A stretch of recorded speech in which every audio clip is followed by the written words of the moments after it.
Cancers ఎన్ని రకాలు, so వాటిని ఎట్లా డయాగ్నోస్ చేయాలి? బ్లడ్ క్యాన్సర్ అనేది ఒక జబ్బు కాదు సార్. సో బ్లడ్ క్యాన్సర్లో ముఖ్యంగా లక్షణాలు చూసుకుంటే అన్ని క్యాన్సర్లో కనపడే ఒక 3 లక్షణాలు ఉంటాయి. ఎలాంటి దురలవాట్లు లేని వారికి కూడా బ్లడ్ క్యాన్సర్ వచ్చింది. బ్లడ్ క్యాన్సర్లో ముఖ్యంగా కారణాలు ఉండవు, రైట్? కొందరికి పొలంలో పనిచేసే, కొందరికి ఫర్టిలైజర్ ఎక్స్పోజర్, కెమికల్ ఎక్స్పోజర్ అలా ఎక్కువగా ఉన్న వాళ్ళకి ఈ జీన్ టెస్టింగ్ ద్వారా తెలుసుకోవచ్చు. అంటే తల్లిదండ్రుల నుంచి వెళ్ళి పిల్లలకి ఏమైనా వచ్చే అవకాశం ఉంటుందా అసలు? ఎస్. సో 100% బ్లడ్ క్యాన్సర్ వంశపారంపర్యంగా. సార్, ఒకసారి హిట్ అయిన తర్వాత గత 2 దశాబ్దాలుగా ఎలాంటి డెవలప్మెంట్ జరిగినాయి? క్యాన్సర్ అనగానే మనం ప్రాణం పోతుంది. మ్యాక్సిమం బ్లడ్ క్యాన్సర్స్ క్యూర్ అయ్యే అవకాశం. బోన్ మ్యారో ట్రాన్స్ప్లాంటేషన్ అంటే ఏంటి? సో దీన్ని ఏ రకంగా చేస్తారు? ఈ డిసీజ్ బోన్ మ్యారోని మొత్తం నాశనం చేస్తాము. అంటే ఇందులో దాతను ఎట్లా గుర్తిస్తారు సార్? ఆర్గన్ డొనేషన్లో ఉన్న స్ట్రిక్ట్ రెగ్యులేషన్స్ స్టెమ్ సెల్ డొనేషన్కి లేవు. ఎందుకంటే 2024లో బోన్ మ్యారో ట్రాన్స్ప్లాంట్ అవసరం ఉన్న ప్రతి పేషెంట్కి డోనర్. బ్లడ్ క్యాన్సర్స్ చేస్తున్న వైద్య విధానాల్లో వచ్చే 10 yearsలో ఎలాంటి మార్పులు చోటు చేసుకొని ఉన్నాయి? ఒక జెనెటిక్ జబ్బుకి జర్మన్ సింగిల్ డోనర్ ద్వారా 2కి ట్రాన్స్ప్లాంట్ చేశాం. ఇది వరల్డ్లో ఫస్ట్ టైం జరిగింది. ఈ కార్టిసెల్ ట్రీట్మెంట్ అమెరికాలో ఖర్చు 8 to 10 crores. ఇప్పుడు ఈ కార్టిసెల్ థెరపీ మన భారత్లో 40-50 లక్షలు మాత్రమే అయిపోయింది. ఒకసారి అటాక్ అయిన వ్యక్తి ఆయన యొక్క జీవన ప్రమాణాలు ఏ రకంగా ఉంటాయి? ఇలాంటి జబ్బు ఉన్న వాళ్ళు అసలు ఇంటికాడ ఉండకూడదు. భయపడి ఈ చిక్కబడడం అని ఎందుకు జరుగుతుంది? పలచబడే మందులు వాడడం వల్ల రక్తంలో జరిగే మార్పులు ఏంటి? సూచనలు, జాగ్రత్తలు మాకు? ఎస్. సో రక్తం చిక్కగా అవడానికి ముఖ్యమైన కారణం 70% పేషెంట్స్లో ఒక ఆరోగ్యకరమైన మనిషి శరీరంలో ఎన్ని లీటర్ల రక్తం ఉంటుంది? అది హెల్దీ అడల్ట్ బ్లడ్ వాల్యూమ్ ఎంత అని తెలుసుకోవడానికి ఒక సింపుల్ ఫార్ములా. ఎనీమియా గల కారణం ఏంటి? ప్రతి 10 యంగ్ ఫీమేల్స్లో 7 to 8 females are suppose to be iron deficient. అంటే ఒకవేళ బ్లడ్ క్యాన్సర్ వచ్చిన వాళ్ళ పేషెంట్లకు వాళ్ళకి సపోర్ట్ సిస్టమ్ కానీ, రిసోర్సెస్ కానీ, వాళ్ళకి హెల్ప్ చేసే వ్యవస్థలు ఏమైనా ఉన్నాయా వాళ్ళకి? సో బ్లడ్ క్యాన్సర్ జబ్బు ఉన్న వాళ్ళకి ముఖ్యంగా ట్రీట్మెంట్తో సహా మీరు తీసుకునే అదే మందులు, అదే నాణ్యమైన మందులు, కానీ సగం ధరకే. అవును, మెడ్ప్లస్ బ్రాండ్స్ పై 50 to 80% తగ్గింపు. Hi viewers, welcome to MedPlus 1 TV. ఈ వారం డాక్టర్ హాస్లో భాగంగా ప్రస్తుతం మనతో ఉన్నారు డాక్టర్ గణేష్ గారు. సో హెమటో ఆంకాలజీ విభాగం మీరు చాలా కొత్తగా విని ఉంటారు, హెమటాలజిస్టులు చూసి ఉంటారు. ఈ హెమటో ఆంకాలజీ ముఖ్యంగా ఈ బ్లడ్ క్యాన్సర్కి సంబంధించి ఎంతో విలువైన సమాచారం అందించడానికి మనతో పాటు ఈరోజు ఉన్నారు డాక్టర్ గణేష్ గారు. సార్ నమస్తే అండి. నమస్తే సార్. మనకి ఈ హెమటో ఆంకాలజిస్టులు ముఖ్యంగా రాష్ట్రంలో చాలా తక్కువ మంది ఉన్నారు. అసలు యాక్చువల్గా హెమటో ఆంకాలజిస్టులు ఏ వైద్య విధానాలకు సేవలు అందిస్తారు, వారు చేసే వైద్యం గురించి కొద్దిగా వివరిస్తారా sir? Thank you so much sir. So again నమస్కారం అన్ని వ్యూవర్స్కి, మెడ్ప్లస్ వ్యూవర్స్కి. నేను doctor Ganesh Jashatwar, senior hematologist, hemato oncologist and bone marrow transplant specialist, Yashoda hospital Hitech సిటీలో పనిచేస్తానండి. సో నేను గత 12 years నుంచి యశోద హాస్పిటల్లో కార్యరతంగా ఉన్నాను. హిమటో ఆంకాలజీ అంటే రక్తశాస్త్రం. సో మన శరీరంలో ఆల్ స్పెషాలిటీస్ వేరే వేరే అవయవంలో ఉన్న స్పెషాలిటీస్ లాగానే రక్తశాస్త్రంకి అంటే బ్లడ్ జబ్బులు, అన్ని రకాల బ్లడ్ జబ్బులు, అది క్యాన్సర్ అవ్వచ్చు, నాన్ క్యాన్సర్స్ అవ్వచ్చు, అన్ని బ్లడ్ జబ్బులు, అన్ని బ్లడ్ ప్రాబ్లమ్స్కి సంబంధించిన స్పెషాలిటీ అంటే హిమటాలజీ. హిమటో ఆంకాలజీ అంటే blood cancers and bone marrow transplant అంటే బోన్ మ్యారో మార్పిడి. చాలా బ్లడ్ జబ్బులకి, బ్లడ్ క్యాన్సర్స్కి పూర్తి పరిష్కారం అయ్యే ఒక అవసరం ఉన్న చికిత్స పద్ధతి అంటే bone marrow transplant. So blood జబ్బుల్లో ముఖ్యంగా బ్లడ్ క్యాన్సర్ అనేది ఒక జబ్బు కాదు సార్. సో బ్లడ్ క్యాన్సర్లో ముఖ్యంగా 3 రకాలు ఉంటాయి: ల్యూకేమియా, లింఫోమా, మైలోమా. అదేవిధంగా నాన్ క్యాన్సర్ బ్లడ్ డిసార్డర్స్ ఉంటాయి. అంటే ఎవరికైనా రక్తం చాలా హిమోగ్లోబిన్ పడిపోవటం, ప్లేట్లెట్ పడిపోవటం, రక్త కణాలు, తెల్ల రక్త కణాలు ఎక్కువగా అవటం లేకపోతే తక్కువగా అవటం, అదేవిధంగా bleeding, clotting disorders, bone marrow failure అంటే అప్లాస్టిక్ అనీమియా జబ్బు, జెనెటిక్ జబ్బులు, ఇమ్యూనోడిఫిషియన్సీ డిసార్డర్స్, ఇలా నానా రకాల జబ్బులు, బ్లడ్ జబ్బులు వస్తాయి. సో ఈ అన్ని రకాల బ్లడ్ ప్రాబ్లమ్స్కి డీల్ చేసే స్పెషాలిటీ అంటే హెమటాలజీ సార్. సార్ ముఖ్యంగా మనం ఈ బ్లడ్ డిజార్డర్ విషయానికి వస్తే, సో ఎక్కువగా మనం బ్లడ్ క్యాన్సర్ గురించి మాట్లాడతాం. సో బ్లడ్ క్యాన్సర్స్ ఎన్ని రకాలు, సో వాటిని ఎట్లా డయాగ్నోస్ చేయాలి? ఎస్ సో ఇది థ్యాంక్ యూ సో మచ్, ఇది చాలా ముఖ్యమైన విషయం. సో బ్లడ్ క్యాన్సర్లో నేను ముందు చెప్పిన ప్రకారం 3 రకాలు ఉంటాయి సార్. ఒకటి ల్యూకేమియా, లింఫోమా, మయోలోమా. సో ల్యూకేమియా అనే బ్లడ్ క్యాన్సర్ మన శరీరంలో రక్తం తయారు చేసే ఫ్యాక్టరీ అంటే బోన్ మ్యారో, ఎముక మధ్య బోన్స్లో మధ్యలో ఉన్న సాఫ్ట్ టిష్యూ. సో ల్యూకేమియా అనే బ్లడ్ క్యాన్సర్ ఉత్పత్తి బోన్ మ్యారో ద్వారా అవుతుంది. సో అదేవిధంగా సెకండ్ బ్లడ్ క్యాన్సర్ లింఫోమా, దానికి అది కంతిలాగా లింఫ్ గ్రంథులు ఉబ్బి కంతిలాగా కనపడే బ్లడ్ క్యాన్సర్ అంటే లింఫోమా. సో మెడ నరాలు లేకపోతే గ్రాయిన్ రీజన్లో కంతిలాగా గడ్డల్లాగా కనపడే జబ్బు లింఫోమా. అదేవిధంగా 3వ రకమైన బ్లడ్ క్యాన్సర్ అంటే మల్టిపల్ మయోలోమా. ఈ మల్టిపల్ మయోలోమా జబ్బు ముఖ్యంగా 50-60 సంవత్సరం పైన ఉన్న జనాల్లో ఎక్కువగా కనపడే అవకాశాలు ఉంటాయండి. అదేవిధంగా మయోలోమా జబ్బు ముఖ్యంగా ఈ మయోలోమా జబ్బులో ఈ బ్లడ్ క్యాన్సర్ సెల్స్ బోన్స్ని నష్టం చేస్తాయి. దానివల్ల బోన్ పెయిన్స్, బోన్ ఫ్రాక్చర్స్, అదేవిధంగా ఈ మయోలోమా ప్రోటీన్ ఎక్కువగా మాత్రలో తయారయ్యి కిడ్నీని బ్లాక్ చేస్తుంది. సో కిడ్నీ ఫెయిల్యూర్, ఇలాంటి రకాల లక్షణాలు కనపడే క్యాన్సర్కి మనం మల్టిపల్ మయోలోమా అంటాం. సో లక్షణాలు చూసుకుంటే అన్ని క్యాన్సర్లో కనపడే ఒక 3 లక్షణాలు ఉంటాయి. ఏ అవయవం నుంచి ఉత్పత్తి అయిన క్యాన్సర్లో బరువు పడిపోవటం, ఆకలి తగ్గటం, చెమటలు రావటం, ఈ 3 లక్షణాలు ఏ క్యాన్సర్లో కూడా కనపడే లక్షణాలు బ్లడ్ క్యాన్సర్లో కూడా కనపడవచ్చు. అదేవిధంగా ల్యూకేమియా అనే బ్లడ్ క్యాన్సర్లో, ముఖ్యంగా ల్యూకేమియా బ్లడ్ క్యాన్సర్ జబ్బులో బోన్ మ్యారో రక్తం తయారు చేసే ఫ్యాక్టరీ క్యాన్సర్లో మార్చిపోతుంది. దానివల్ల మామూలు రక్త కణాలు ఉత్పత్తి పడిపోతుంది. శరీరంలో రక్తంలో 3 రకాల రక్త కణాలు ఉంటాయి. ఎర్ర రక్త కణాలు, తెల్ల రక్త కణాలు, ప్లేట్లెట్. ఎర్ర రక్త కణాలు హిమోగ్లోబిన్ ఇస్తుంది కాబట్టి ఎర్ర రక్త కణాలు పడిపోతే నీరసం, అల్సట, చాలా వీక్ అనిపించటం, బాడీ వైట్ అయిపోవటం, అది హిమోగ్లోబిన్ పడిపోయిన లక్షణాలు. తెల్ల రక్త కణాలు, వైట్ బ్లడ్ సెల్స్, మనకు ఇన్ఫెక్షన్ నుంచి కాపాడే ఇమ్యూన్ సిస్టమ్.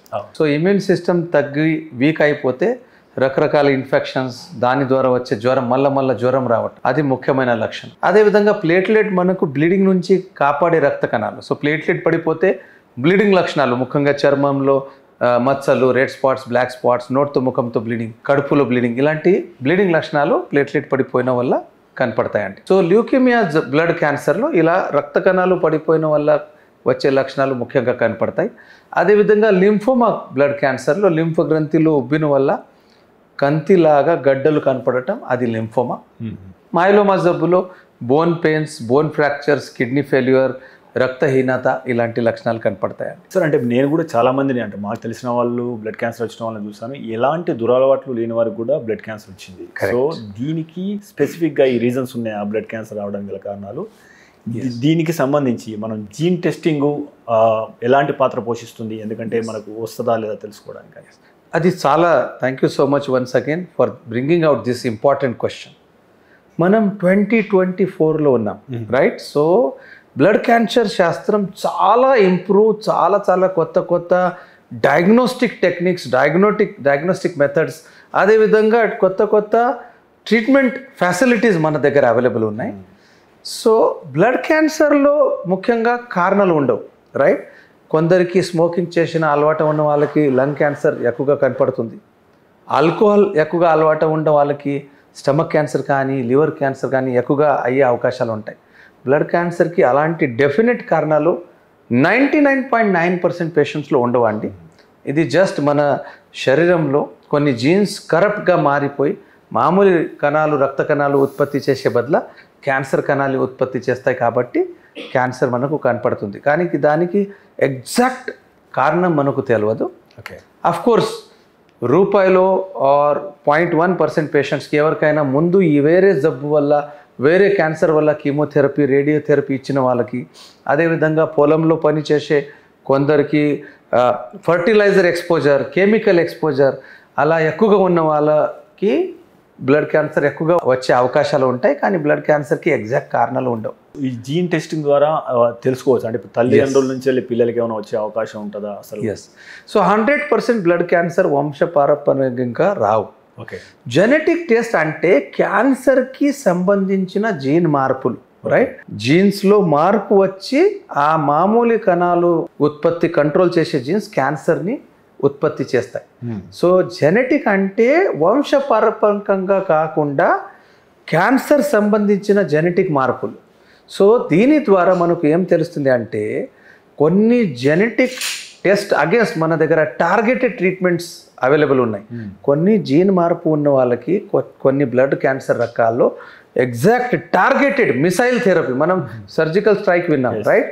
సో సర్జికల్ స్ట్రైక్లో మన దేశంలో సైన్యం, ఎయిర్ ఫోర్స్ మిసైల్స్ టెర్రరిస్ట్ క్యాంప్ని అటాక్ చేసి ఓన్లీ టెర్రరిస్ట్ని నష్టం చేశాయి. చుట్టుపక్కల ఉన్న నార్మల్ సివిలియన్స్కి ఎటువంటి ఇబ్బంది కానీ నష్టం ఏం కాలేదు. అదేవిధంగా క్యాన్సర్లో అత్యాధునికమైన టార్గెటెడ్ ఇమ్యూనోథెరపీ కానీ టార్గెటెడ్ కీమోథెరపీ కానీ వచ్చాయి. అది ఎలా పనిచేస్తాయి అంటే కొందరికి ఒక డెఫినెట్ స్పెసిఫిక్ జీన్ మార్పు ఉంటే దానికి ఆ జీన్ మార్పుకి సంబంధించిన క్యాన్సర్ని నష్టం చేసే టార్గెటెడ్ ఇమ్యూనోథెరపీ మన దగ్గర వచ్చాయి.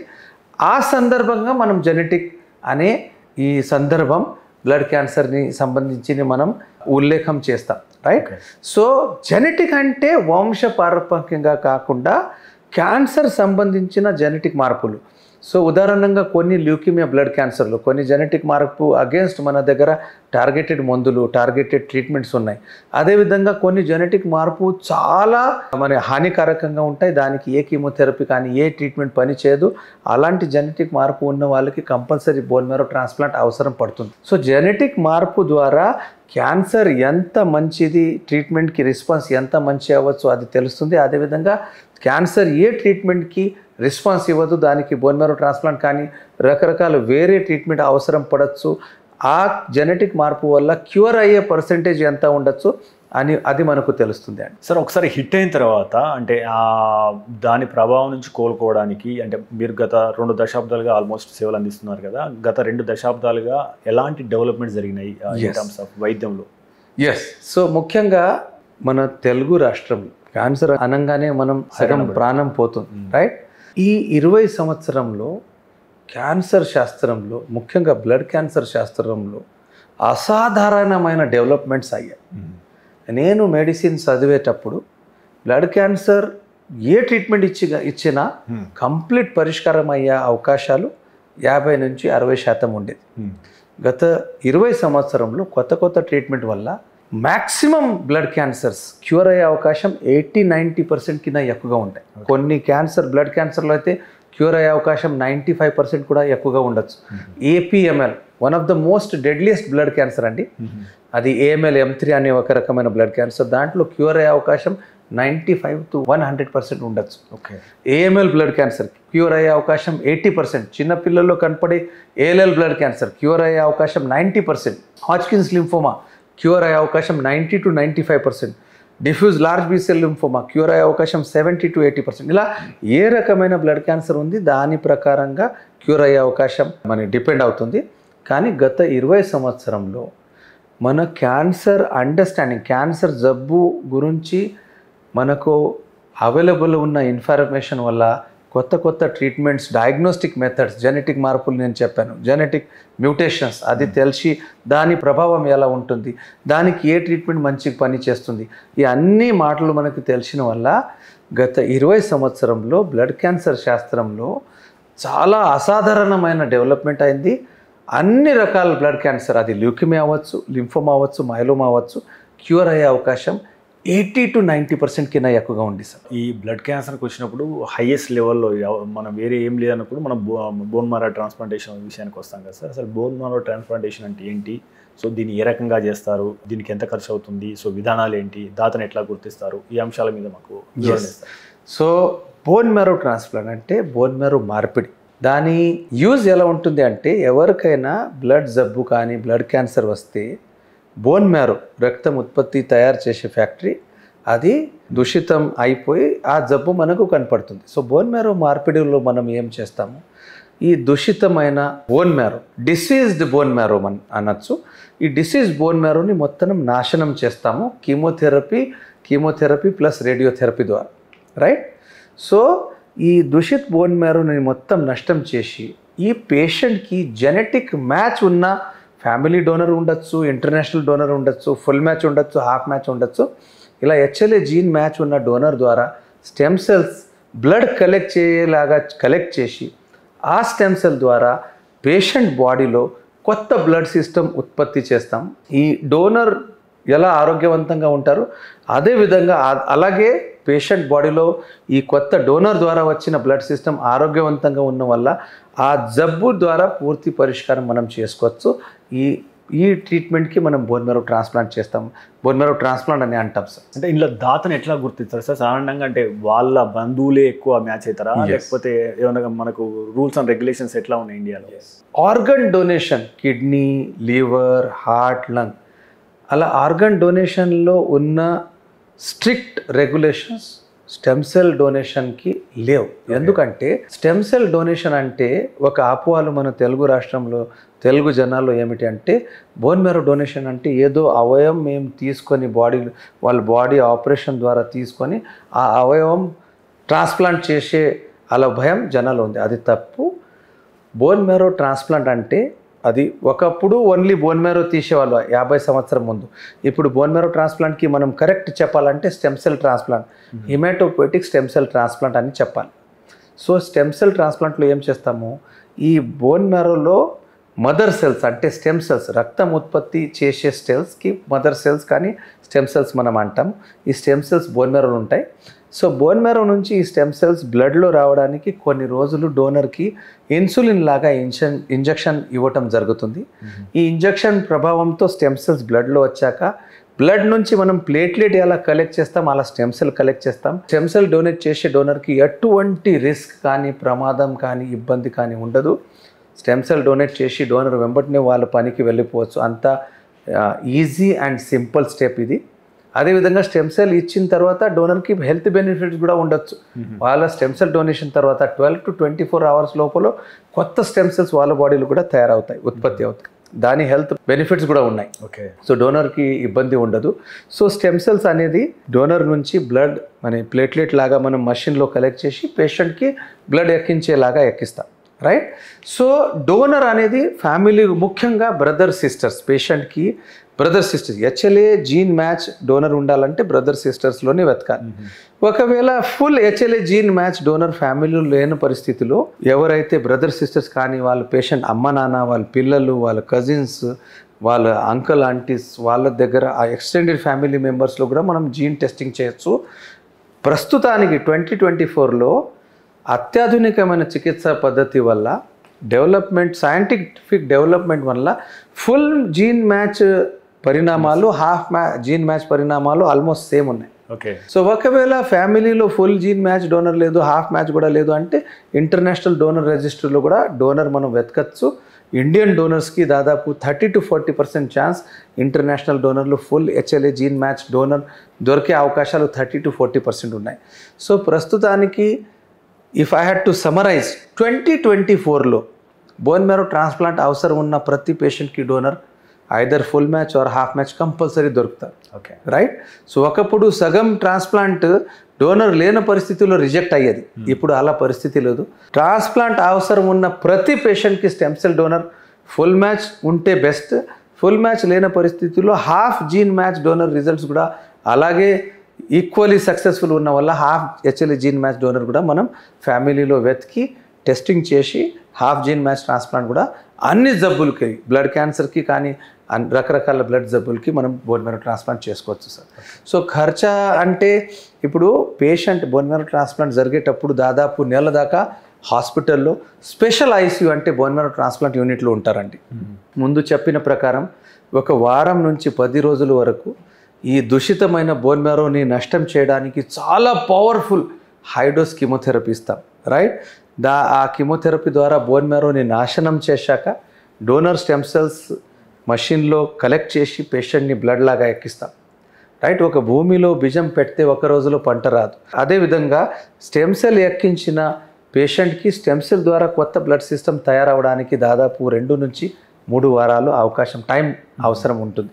ఈ సమయంలో పేషెంట్ కణాలు చాలా తక్కువగా ఉన్న వల్ల, ఇమ్యూనిటీ చాలా తక్కువగా ఉన్న వల్ల వాళ్ళకి స్పెషల్ ఐసీయూ అంటే బోన్ మ్యారో ట్రాన్స్ప్లాంట్ యూనిట్లో ఉంచుతాం. వాళ్ళకి రోజుకి బ్లడ్ ప్లేట్లెట్ ఎక్కిస్తూ అవసరం ఉన్నప్పుడు యాంటీబయాటిక్ యాంటీఫంగల్ ఇన్ఫెక్షన్తో కాపాడుతూ ఈ 2 to 3 వీక్స్ జాగ్రత్తగా చూసుకొని వాళ్ళ బాడీలో స్టెమ్ సెల్ ద్వారా కొత్త బ్లడ్ సిస్టమ్ కణాలు పెరిగితే అప్పుడు ఆ first phase of bone marrow transplant success అయింది అని మనం అనుకోవచ్చు. సో దాదాపు ఈ నెలకి ఖర్చు రకరకాల ట్రాన్స్ప్లాంట్ని బట్టి ఉంటుంది. Average 15 to 20 lakhs allogeneic bone marrow ట్రాన్స్ప్లాంట్కి ఖర్చు వస్తుంది. మీరు తీసుకునే అదే మందులు, అదే నాణ్యమైన మందులు, కానీ సగం ధరకే. అవును, మెడ్ ప్లస్ బ్రాండ్స్ పై 50 to 80% తగ్గింపు. వైద్య విధానాల్లో ముఖ్యంగా బ్లడ్ క్యాన్సర్స్ చేస్తున్న వైద్య విధానాల్లో వచ్చే 10 yearsలో ఎలాంటి మార్పులు చోటు చేసుకొని ఉన్నాయి? What are the pipeline researches ఏం జరుగుతున్నాయి? This is very important for all our viewers. Before I tell the developments, ఒక ముఖ్యమైన మాట మన చుట్టుపక్కన మన ఫ్యామిలీ మెంబర్స్లో ఉండొచ్చు, మన సొసైటీలో ఉండొచ్చు, మనకు తెలియని ఫ్రెండ్స్, డిస్టెంట్ ఫ్రెండ్స్కి ఉండొచ్చు. ఎటువంటి బ్లడ్ జబ్బులు ఉన్నా, బ్లడ్ క్యాన్సర్స్ ఉన్నా దానికి పూర్తి పరిష్కారం, మంచి చికిత్సలు 2024లో అవైలబుల్ ఉన్నాయి. పూర్తి క్యూర్ అయ్యే అవకాశం 90% పైన ఉన్న వల్ల ఇలాంటి జబ్బు ఉన్న వాళ్ళు అసలు ఇంటికాడ ఉండకూడదు, భయపడి డాక్టర్ని కలవకుండా ఉండకూడదు. కరెక్ట్ బ్లడ్ స్పెషలిస్ట్ని కన్సల్ట్ చేసి దీనికి ఎలా పరిష్కారం చేయాలి దాన్ని బట్టి మనం ఆలోచన చేసి ట్రీట్మెంట్ స్టార్ట్ చేయాలి. సో గత 20 సంవత్సరంలో బ్లడ్ క్యాన్సర్లో చాలా అత్యాధునికమైన చికిత్సలు వచ్చాయి. బోన్ మ్యారో ట్రాన్స్ప్లాంట్ ఇది ఒక రకమైన బ్లడ్ చికిత్సా పద్ధతి. అదేవిధంగా half match bone marrow transplant, half match ట్రాన్స్ప్లాంట్లో కూడా కొత్త ట్రీట్మెంట్స్ వచ్చాయి. అంటే హాఫ్ మ్యాచ్ బోన్ మ్యారో ట్రాన్స్ప్లాంట్లో ఏమవుతుంది, హాఫ్ మ్యాచే స్టెమ్ సెల్ ఉన్నప్పుడు, హాఫ్ మిస్ మ్యాచ్ ఉన్నప్పుడు పేషెంట్కి మిస్ మ్యాచ్ ఉన్న స్టెమ్ సెల్ బాడీలో అటాక్ చేసే ఛాన్సెస్ ఉంటాయి. సో దానికి మనం కొత్త మషిన్ వచ్చింది. దాని ద్వారా ఈ అటాక్ చేసే సెల్స్ని సెపరేట్ చేసి only stem cells plus bone marrow ట్రాన్స్ప్లాంట్కి హెల్ప్ చేసే సెల్స్ మాత్రమే పేషెంట్ని ఎక్కిస్తాము. మిగతా ఖరాబమైన సెల్స్ మషిన్ ద్వారా తీసేస్తాం, ఫిల్టర్ చేస్తాం. మనం ఒక ఉదాహరణగా చెప్పాలంటే ఒక చాయ్ పత్తి ఫిల్టర్ చేస్తాం, రైట్? ఓన్లీ చాయ్ మరియు tea will trickle down, the patti will be up. So అదేవిధంగా అలా కొత్త ఫిల్టర్ సిస్టమ్స్, ఫిల్టర్ మషిన్స్ వచ్చాయి. అఫ్ కోర్స్ కాస్ట్ కొంచెం ఎక్కువగా ఉండొచ్చు, కానీ ఫలితాలు రిజల్ట్స్ చాలా మంచిగా ఉంటాయి. ఇలాంటి ట్రాన్స్ప్లాంట్ అయినా ఖరాబ్ సెల్స్ తీసిన మషిన్ ద్వారా తీసిన వల్ల హాఫ్ మ్యాచ్ ట్రాన్స్ప్లాంట్ చేసిన పేషెంట్స్కి ఇమ్యూనోసప్రెసివ్ ట్రాన్స్ప్లాంట్ అయిన తర్వాత స్టెమ్ సెల్ బాడీలో అటాక్ చేయకూడదు కాబట్టి కొన్ని మందులు కొన్ని 6 months నుంచి 1 year దాకా వాడతాం. ఆ ఇమ్యూనోసప్రెసివ్ మందులు కూడా అసలు అవసరం ఉండదు. ఇది బోన్ మ్యారో ట్రాన్స్ప్లాంట్లో వచ్చే కొత్త డెవలప్మెంట్స్. అది యశోద హాస్పిటల్ హైటెక్ సిటీలో మళ్ళీ మేము ఎలాంటి XYO T deplete half match transplant మనం ఇండియాలో మొట్టమొదటిగా యశోద హాస్పిటల్లో చేశాము 8 years బ్యాక్. ఇలాంటి పేషెంట్స్ దాదాపు 7 procedures చేశాము. పేషెంట్స్ చాలా మంచిగా ఉన్నారు. యశోద హాస్పిటల్ హైటెక్ సిటీలో మనం ఇప్పుడు వరకు 500కి ఎక్కువగా బోన్ మ్యారో ట్రాన్స్ప్లాంట్ చేశాం. దాంట్లో కొన్ని ఫస్ట్ ఇన్ ద వరల్డ్ ఉన్నాయి, కొన్ని ఫస్ట్ ఇన్ ద కంట్రీ ఉన్నాయి. ఉదాహరణగా ఫస్ట్ ఇన్ ద వరల్డ్ 2 బాబుకి ఒక జెనెటిక్ జబ్బుకి జర్మన్ సింగిల్ డోనర్ ద్వారా 2కి ట్రాన్స్ప్లాంట్ చేశాం. ఇది వరల్డ్లో ఫస్ట్ టైం జరిగింది. మన యశోద హాస్పిటల్లో మా టీం చేసింది. అదేవిధంగా ఇండియాలో first successful double half match transplant. అంటే ఫస్ట్ హాఫ్ మ్యాచ్ ట్రాన్స్ప్లాంట్ చేసేటప్పుడు patient donor stem cell reject చేసాయి. సెకండ్ హాఫ్ మ్యాచ్ ట్రాన్స్ప్లాంట్ వేరే డోనర్తో చేశాం. ఆ పేషెంట్ సక్సెస్ అయ్యి ఇప్పుడు దాదాపు 8 years అయినాయి. ఇలాంటి successful double half match transplant ఇండియాలో మొట్టమొదటిగా యశోదాలో చేశాం. ఇలాంటి 4 cases చేశాం. అదేవిధంగా హైయెస్ట్ ఏజ్ 67 years 68 yearsలో హాఫ్ మ్యాచ్ ట్రాన్స్ప్లాంట్ ఇండియాలో మొట్టమొదటిగా మనం యశోద హాస్పిటల్లో చేశాం. ఇలాంటి చాలా కొత్త ట్రీట్మెంట్స్ వచ్చాయి. అదేవిధంగా ఇప్పుడు కొత్త ట్రాన్స్ప్లాంట్తో సహా కీమోథెరపీ అంటే మామూలుగా క్యాన్సర్ కణాలతో సహా చుట్టుపక్కన ఉన్న మామూలు రక్త కణానికి కూడా నష్ట చేసే ట్రీట్మెంట్కి కీమోథెరపీ అంటారు. ఇప్పుడు అత్యాధునికమైన టార్గెటెడ్ థెరపీ ఇమ్యూనోథెరపీ వచ్చింది. నేను చెప్పిన ప్రకారం సర్జికల్ స్ట్రైక్, కొన్ని మందులు ఓన్లీ వెళ్ళి క్యాన్సర్ని నాశనం చేస్తాయి, చుట్టుపక్కల ఉన్న నార్మల్ సెల్స్ పైన దాని ప్రభావం ఉండదు. ఇలా అత్యాధునికమైన రిఫైన్ ట్రీట్మెంట్ వల్ల పేషెంట్కి ఎటువంటి సైడ్ ఎఫెక్ట్ కాకుండా చాలా హైలీ సక్సెస్ఫుల్ ట్రీట్మెంట్స్ డెవలప్ అయ్యి దానికి ఉదాహరణగా ఒక కొత్త ట్రీట్మెంట్ మీరు విని ఉంటారు, CAR T cell therapy, right? Chimeric antigen receptor T cell therapy.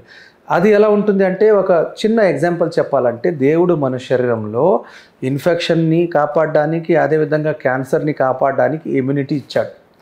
కొందరికి ఈ ఇమ్యూనిటీ ఫెయిల్ అయిపోయి క్యాన్సర్ ఉత్పత్తి అవుతుంది, రైట్? సో ఈ CAR-T సెల్ థెరపీ అంటే ఏమిటి? పేషెంట్ బ్లడ్ ద్వారా T lymphocytes, right? T lymphocytes అంటే మనం ఇమ్యూన్ సెల్స్ బయట తీస్తాం, దానికి ఇంజనీరింగ్ చేసి కంప్లీట్ మార్చి ఓన్లీ క్యాన్సర్ని వెళ్ళి అటాక్ చేసేలాగా తయారు చేస్తాం. అదేవిధంగా అది తయారయ్యాక దానికి ఆర్టిఫిషియలీ ఎక్స్టర్నల్ ల్యాబ్లో ఎక్స్పాండ్ చేస్తాం, అంటే 1 సెల్ నుంచి 1,00,000 కోటి సెల్స్ తయారు చేస్తాం.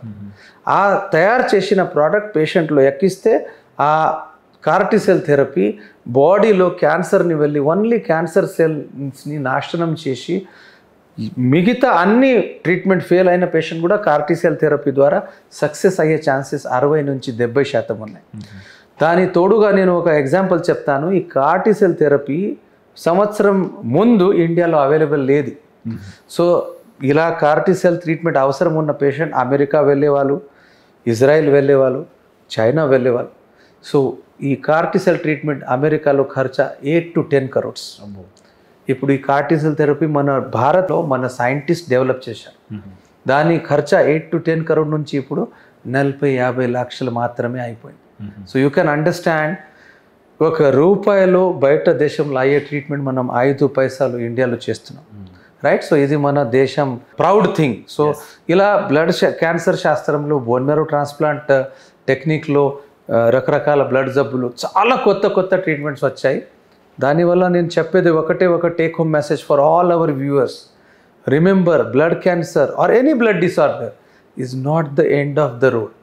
ఇన్ఫ్యాక్ట్ ఐ విల్ సే, నా 25 సంవత్సరం ఎక్స్పీరియన్స్తో చెప్తున్నాను, it is the beginning of a new wonderful journey with a new perspective. ఇంకోటి సార్, ఇప్పుడు మనం ఇది ఎందుకు వస్తుందో తెలియదు, there is no reason. So attack అయిన తర్వాత ఎఫెక్టివ్ వైద్యాలు ఉన్నాయి, మనం అండర్గోన్ చేయడం ద్వారా ఉంటుంది, ఓకే.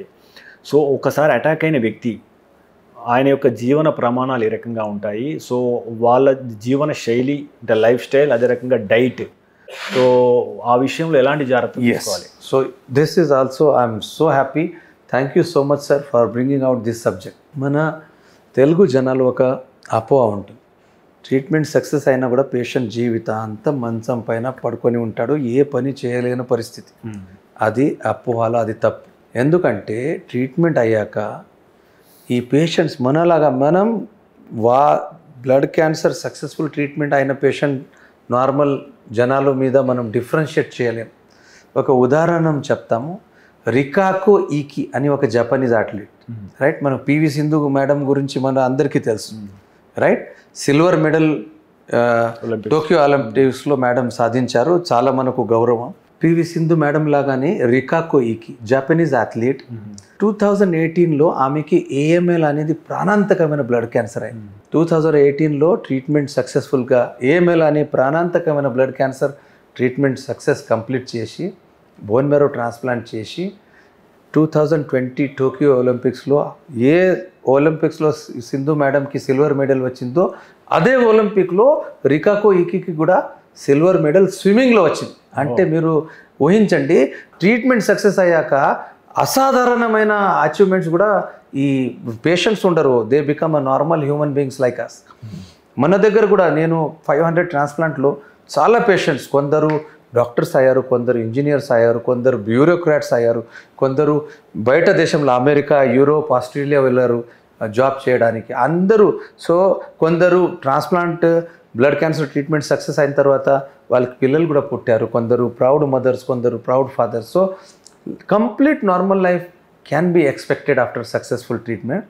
వాళ్ళు definitely healthy balance lifestyle maintain చేయాలి, balance diet, regular exercises. These are the common tips for all diseases, not just blood cancers or blood disorders, but any these lifestyle modification, ఇలాంటి lifestyle modificationతో మనం అన్ని జబ్బు నుంచి మనం prevent చేయొచ్చు.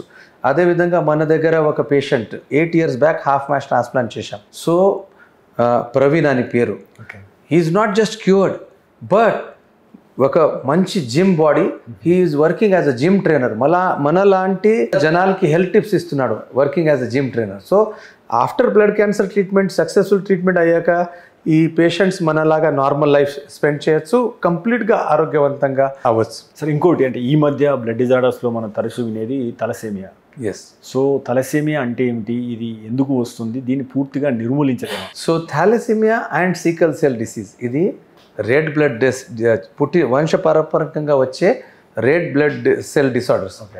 ఈ జబ్బులో ఏమవుతుంది అంటే రెడ్ బ్లడ్ సెల్స్ డిఫెక్టివ్గా తయారై థాలసీమియా జబ్బులో రక్తం ఉత్పత్తి అయిన జగలోనే నాశనం అయిన వల్ల వాళ్ళకి హిమోగ్లోబిన్ ప్రతిసారి 2, 3, 4 పైన పెరగదు.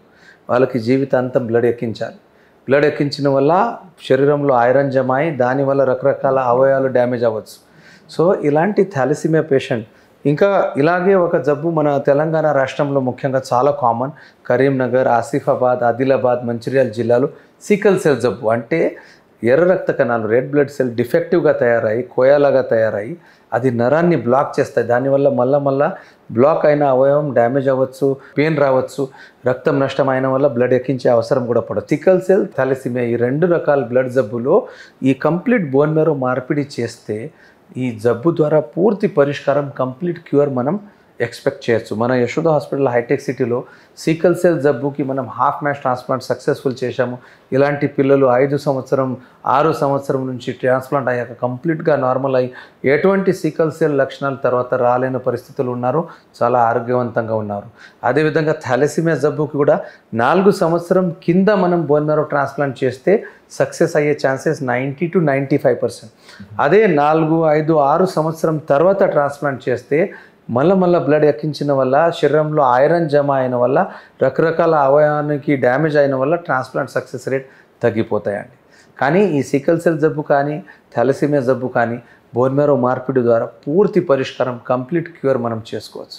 సో ఇంకొకటి, ఇప్పుడు రక్తం చిక్కబడడం వల్ల కొన్ని సమస్యలు వస్తాయి, దాంతో రక్తం పలచబడే మందులు వాడతారు కొంతమంది. సో ఈ చిక్కబడడం అని ఎందుకు జరుగుతుంది, పలచబడే మందులు వాడడం వల్ల రక్తంలో జరిగే మార్పులు ఏంటి, సూచనలు, జాగ్రత్తలు మాకు? ఎస్. సో రక్తం చిక్కగా అవడానికి ముఖ్యమైన కారణం 70% పేషెంట్స్లో ఈడియోపాథిక్ డీప్ వెయిన్ థ్రోంబోసిస్ కానీ పల్మోనరీ ఎంబోలిజం అని అంటాం. సో 70% కేసెస్లో కారణం ఉండదు. 30% కేసెస్లో వంశపారంపరికంగా ఏదైనా జెనెటిక్ డిఫెక్ట్, వాతం జబ్బులు, కొన్ని ల్యూపస్ లాంటి జబ్బులు ఉన్న వాళ్ళకి రక్తం బ్లడ్ క్లాట్ అవ్వచ్చు.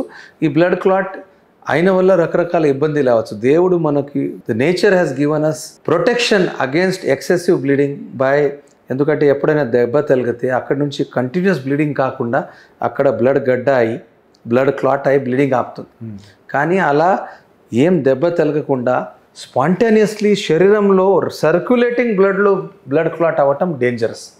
అది బ్రెయిన్లో బ్లడ్ క్లాట్ అవుతే స్ట్రోక్, ప్యారలిసిస్, హార్ట్లో క్లాట్ అవుతే హార్ట్ అటాక్, కిడ్నీలో క్లాట్ అవుతే కిడ్నీ ఫెయిల్యూర్, ఇలా నానా రకాల ఇబ్బందులు రావచ్చు, ఆర్గన్ డ్యామేజెస్ రావచ్చు.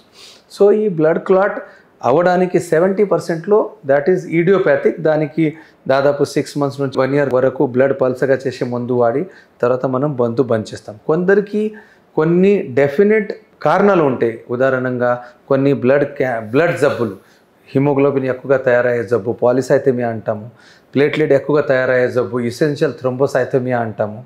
అదేవిధంగా కొన్ని ఆటోఇమ్యూన్ డిసార్డర్స్, ఆర్థరైటిస్, వాతం జబ్బులు, ల్యూపస్ కానీ ఇలాంటి వాతం జబ్బులు, ఎస్ఎల్ఏ కానీ ఇలాంటి వాతం జబ్బులు, అప్లా, యాంటీఫాస్ఫోలిపిడ్ యాంటీబాడీ సిండ్రోమ్, కొన్ని పుట్టినప్పుడు నుంచి వచ్చే వంశపారంపరికంగా వచ్చే బాడీలో జీన్ డిఫెక్ట్స్, దానివల్ల బ్లడ్ క్లాట్ అవ్వచ్చు. ఇలాంటి డిఫెక్ట్స్ ఉన్న వాళ్ళకి జీవితాంతం బ్లడ్ పలసగా చేసే మందు వాడే అవసరం పడవచ్చు. ఈ బ్లడ్ క్లాట్ అయ్యి అవయవాల డ్యామేజ్ ఆపడానికి జీవితాంతం బ్లడ్ పలసగా చేసే మందు వాడే అవసరం పడవచ్చు. ఒక ఆరోగ్యకరమైన మనిషి శరీరంలో ఎన్ని లీటర్ల రక్తం ఉంటుంది? అదే రకంగా ఈ మనం విటమిన్ కే అంటాం కదా సార్, రక్తం గడ్డ కట్టడానికి ఉపయోగపడే విటమిన్. సో దాని డిఫెక్ట్ వల్ల కొంతమందికి రక్తం గడ్డ కట్టకుండా వెళ్ళే అవకాశం ఉంటుంది కదా, ఆ డిజార్డర్ గురించి మాట్లాడు. ఎస్. సో ముఖ్యంగా మన శరీరంలో రక్తం అనేది ఒక normal adult, healthy adult 5 to 6 litre blood ఉంటుంది అండి. సో బ్లడ్ ఎంత ఉంది మన బాడీలో, బ్లడ్ వాల్యూమ్ ఎంత అని తెలుసుకోవడానికి ఒక simple formula 75 ml per kilogram. Okay, right. 60 kilo weight ఉన్న వాళ్ళకి 5 liters బ్లడ్ ఉంటుంది. సో 75 ml per kg అని ఒక simple formula for blood volume. So vitamin K అనేది మన శరీరంలో కడుపులో తయారయ్యే విటమిన్. సో ఎవరికైతే కడుపు ప్రాబ్లమ్స్ ఉన్న వాళ్ళకి గట్ ప్రాబ్లమ్స్ ఉన్న వాళ్ళకి, అదేవిధంగా ఎవరైనా చాలా ఎక్కువగా రోజులు యాంటీబయాటిక్ వాడిన వల్ల విటమిన్ కే ప్రమాణం తగ్గుతుంది. లివర్ ఫెయిల్యూర్ అయిన వాళ్ళకి విటమిన్ కే ప్రమాణం తగ్గుతుంది. అండ్ దానికి ఒక simple 1 injection vitamin K is enough to correct the bleeding, the clotting abnormality. So ఈ విటమిన్ కే అనేది చాలా కామన్. కొన్ని coagulation factors are vitamin K dependent, right? So vitamin K అభావం వల్ల ఇలాంటి ఫ్యాక్టర్ డెఫిషియన్సీ అయ్యి వాళ్ళకి బ్లీడింగ్ అవ్వచ్చు. సో వాళ్ళకి ముఖ్యంగా కడుపు జబ్బులు ఉన్న వాళ్ళకి, యాంటీబయాటిక్ ఎక్కువగా తీసుకునే వాళ్ళకి, లివర్ ఫెయిల్యూర్ ఉన్న వాళ్ళకి విటమిన్ కే డెఫిషియన్సీ ఉండొచ్చు. ఇలాంటి పేషెంట్స్కి మనం విటమిన్ కే రెగ్యులర్ సప్లిమెంట్స్ ఇస్తాం. సార్ ఇంకోటి సార్, ఇది రక్తహీనత. సో ఈ ఎనిమియా అంటాం కదా సార్, ఎనిమియా అనేది చాలా నార్మల్ అయిపోయింది. ముఖ్యంగా మహిళల్లో చాలామంది ఇబ్బందులు ఎదుర్కొంటున్నారు. సో ఎనిమియా గల కారణం ఏంటి? యాజ్ ఎ సీనియర్ డాక్టర్గా ఈ బారిన పడకుండా ఉండడానికి ఎలాంటి జాగ్రత్తలు సూచిస్తారు? సో అనీమియా అనేది చాలా కామన్ మన భారత రాష్ట్రంలోనే కాదు, ఆల్ ఓవర్ ద వరల్డ్. ముఖ్యంగా young females, reproductive age group females, వాళ్ళకి ఆహారంలో తిండిలో ఐరన్ మాత్ర తక్కువగా ఉండటం, అదేవిధంగా నెలసరికి మెన్స్ట్రువల్ బ్లడ్ లాస్లో ఎక్కువగా ఐరన్ లాస్ అవ్వటం, సో ఫుడ్ నెగ్లిజెన్స్, ఇలాంటి ప్రాబ్లమ్స్ వల్ల ఐరన్ డెఫిషియన్సీ అంటే ప్రతి 10 ఫీమేల్స్లో, యంగ్ ఫీమేల్స్లో 7 to 8 females are suppose to be iron deficient. Second commonest group is school వెళ్ళే యంగ్ చిల్డ్రన్. వాళ్ళు కూడా రూపాయలో 50% పిల్లలు రక్తహీనత, ఐరన్ తక్కువగా ఉండటం ఉంటుంది. అదేవిధంగా ఎల్డర్లీ పీపుల్ 60-70 ఇయర్స్ పైన ఉన్న వాళ్ళకి కూడా iron deficiency common. So iron deficiency is the commonest cause of రక్తహీనత. అదేవిధంగా vitamin B12, folic acid deficiency ఈ సెకండ్ కామన్ కాజ్ ఆఫ్ రక్తహీనత. ఇది న్యూట్రియంట్ ఆహారంలో తక్కువగా ఉన్న వల్ల, అదేవిధంగా శరీరం నుంచి ఎక్కువగా లాస్ ఉన్న వల్ల న్యూట్రిషనల్ డెఫిషియన్సీ అవుతుంది. దానివల్ల రక్తహీనత అవ్వచ్చు. రక్తహీనతకి న్యూట్రిషనల్ డెఫిషియన్సీ ఒకటి మాత్రమే కారణం కాదు, చాలా వేరే కారణాలు కూడా ఉండొచ్చు.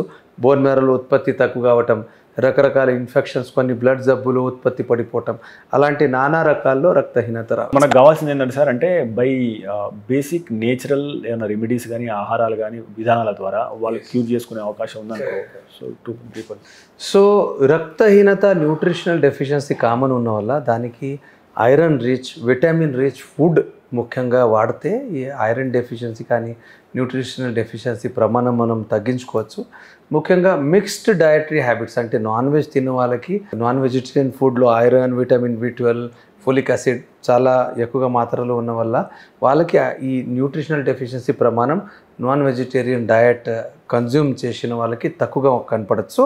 కానీ వెజిటేరియన్ హ్యాబిట్స్ ఉన్న వాళ్ళ పేషెంట్స్, మన జనాల్లో గ్రీన్ లీఫీ వెజిటేబుల్స్, ఫ్రూట్స్, అదేవిధంగా iron rich food like jaggery, పాలకూర, ఇలాంటి రకరకాల కొన్ని ఫుడ్ ఐటమ్స్లో ఐరన్ ప్రమాణం చాలా ఎక్కువగా ఉన్న వల్ల ఐరన్ డెఫిషియన్సీ వచ్చే అవకాశాలు తక్కువగా ఉంటాయి. సో ఇప్పుడు ఈ బ్లడ్ డిజార్డర్స్ వల్ల గర్భధారణ ఏమైనా ఇష్యూ అయ్యే అవకాశం ఉంటుందా? సో అన్ని రకాల బ్లడ్ డిసార్డర్స్ వల్ల, ముఖ్యంగా రక్తహీనత వల్ల ఫిమేల్స్కి చాలా ఇబ్బందులు రావచ్చు.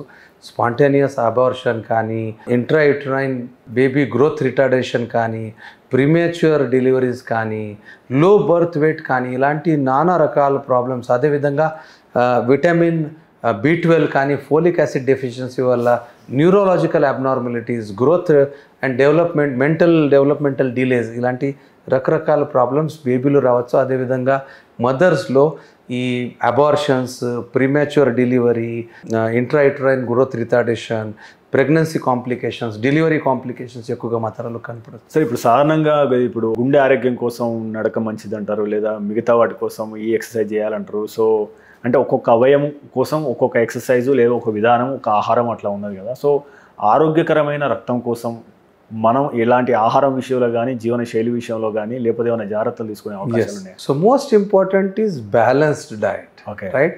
జంక్ ఫుడ్ కాకుండా home made normal diet with lot of fruits and vegetables, fibres, proteins, ఇలాంటి న్యూట్రియంట్స్ ఉన్న normal balance diet, regular diet, అదేవిధంగా ఎవ్రీడే రెగ్యులర్ ఎక్సర్సైజెస్ అండ్ రోజుకి ఒక 7-8 అవర్స్ నిద్ర, ఇలాంటి లైఫ్ స్టైల్ మోడిఫికేషన్స్ ద్వారా మనం రకరకాల బ్లడ్ జబ్బులు, బ్లడ్ క్యాన్సర్ నుంచి ప్రొటెక్ట్ చేసుకోవచ్చు. అంటే ఒకవేళ బ్లడ్ క్యాన్సర్ వచ్చిన వాళ్ళ పేషెంట్లకు వాళ్ళకి సపోర్ట్ సిస్టమ్ కానీ రిసోర్సెస్ కానీ వాళ్ళకి హెల్ప్ చేసే వ్యవస్థలు ఏమైనా ఉన్నాయా వాటి గురించి?